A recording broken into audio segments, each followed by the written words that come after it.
Hello guys, welcome to our channel.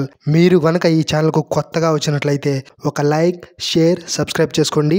అలాగే నా నుంచి వచ్చే ప్రతి అప్డేట్ మీకు రావాలంటే బెల్ ఐకాన్ ఆల్లో పెట్టుకోండి. ఇప్పుడు మనం మ్యాటర్లోకి వెళ్ళిపోదాం. ఈసారి సంక్రాంతికి గేమ్ చేంజర్ మూవీ చూడడానికి వచ్చే ఏ ఒక్కరు కూడా డిసప్పాయింట్ అవ్వకుండా ఇంటికి ఒక మంచి ఎక్స్పీరియన్స్ తోటి వెళ్తారనేసి మన గ్లోబల్ స్టార్ రామ్ చరణ్ గారు అయితే డల్లాస్లో ఫ్యాన్స్ మీట్లో చెప్పుకొచ్చారనమాట. అయితే డల్లాస్లో జరిగిన ఫ్యాన్స్ మీటింగ్లో అయితే మన చరణ్ అన్న అయితే కొన్ని ఇంట్రెస్టింగ్ విషయాలు అయితే చెప్పుకొచ్చాడు. సంక్రాంతి అనేది నాకు కానీ దిల్ రాజు గారికి కానీ చాలా ఇంపార్టెంట్ ఫెస్టివల్. ఈ ఫెస్టివల్ అయితే మాకు చాలా వరకు ఇచ్చింది.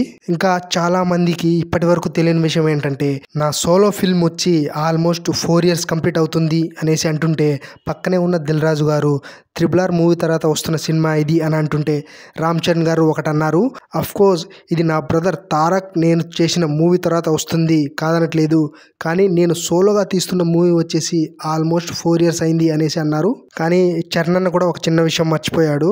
చరణ్ అన్న సోలో ఫిల్మ్ వచ్చేసి ఆల్మోస్ట్ 6 years వరకు అవుతుంది. ఎందుకంటే లాస్ట్ సోలో ఫిల్మ్ వచ్చేసి చరణ్ అన్నది వినయ విధేయ రామ. ఆ మూవీ తర్వాత ఆచార్యాలో వచ్చిన కానీ అది జస్ట్ గెస్ట్ రోల్గా మాత్రమే చేశారు. ఫుల్ ఫ్లెడ్జ్డ్గా ఒక హీరోగా మూవీ అయితే solo film game changer movie మాత్రమే.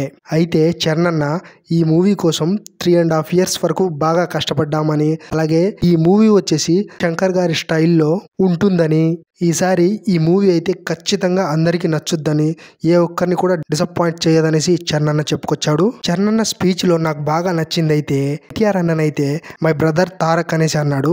ఇదైతే నాకు చాలా బాగా నచ్చింది. ఇక వీళ్ళిద్దరైతే RRR మూవీ షూటింగ్ టైంలో ఎంత జోగియల్గా ఎంత హ్యాపీగా ఉన్నారో మనకందరికీ తెలిసిందే. నాకు తెలిసి చరణ్ అన్నకు మరియు తారక్ అన్నకు ఫ్రెండ్షిప్ అయితే ఇప్పటి నుంచి కాదు, Baadshah movie opening shot clap కొట్టడానికి అయితే చరణ్ అన్నను గెస్ట్ గా పిలిచారు. సో ఒక 10 సంవత్సరాల ముందు నుంచే వీళ్ళిద్దరికి మంచి ఫ్రెండ్షిప్, మంచి బాండింగ్ అయితే ఉందనిపిస్తుంది. ఇకపోతే గేమ్ చేంజర్ మూవీ విషయానికి వచ్చేస్తే ఈ మూవీ బాక్స్ ఆఫీస్ బద్దలు కొట్టడానికి జస్ట్ ఇంకా 20 రోజులు మాత్రమే ఉంది.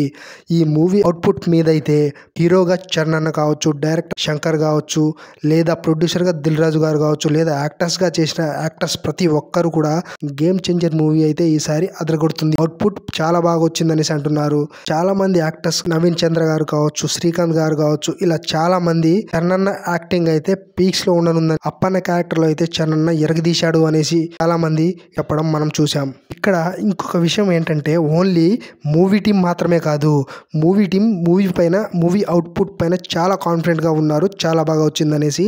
ఇంకా మూవీ టీం కాకుండానే ఇండస్ట్రీలో కూడా చాలా మంది మూవీ చాలా బాగా వచ్చిందనేసి, ఈసారి అయితే ఖచ్చితంగా ఇండస్ట్రీ హిట్ కొట్టడం గ్యారంటీ అనేసి అంటున్నారు.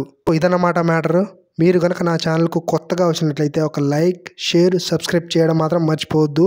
బెల్ ఐకాన్ ఆల్లో పెట్టుకోవడం మాత్రం అస్సలు మర్చిపోవద్దు.